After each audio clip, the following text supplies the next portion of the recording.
रोज खोटं बोलायचं आणि रोज सांगायचं उद्योग पळवले उद्योग पळवले उद्योग पळवले।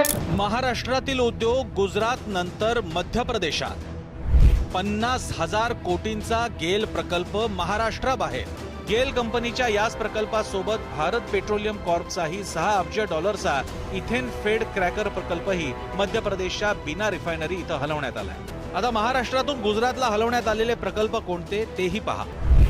वेदांता फॉक्सकॉन 1,54,000 कोटी, टाटा एअरबस 22,000 कोटी, बल्क ड्रग्स पार्क 30,000 कोटी, मेडिसिन डिव्हाइस पार्क 424 कोटी, सिंधुदुर्गमध्ये होणारा पाणबुडी प्रकल्प, नॅशनल मरीन पोलीस अकादमी, आंतरराष्ट्रीय आर्थिक सेवा केंद्र, पेटंट डिझाईन ट्रेडमार्क केंद्र, मुंबईतील हिरे बाजार। पुणे आणि पिंपरी चिंचवड जगाच्या नकाशावर अधोरेखित झालं ते हिंजवडीमुळे। त्यामुळे आता आणखी 37 कंपन्या ह्या महाराष्ट्राच्या बाहेर जाणार आहेत। हिंजवडीमधून IT कंपन्यांचं स्थलांतर होतंय, हे अत्यंत धक्कादायक आणि चिंतेची बाब आहे। त्यामुळे ट्रॅफिक जाममुळे IT कर्मचारी वैतागलेत आणि कंपन्यांच्या स्थलांतरामुळे आता बेरोजगारी वाढणार हे पुन्हा एकदा स्पष्ट झालेलं आहे।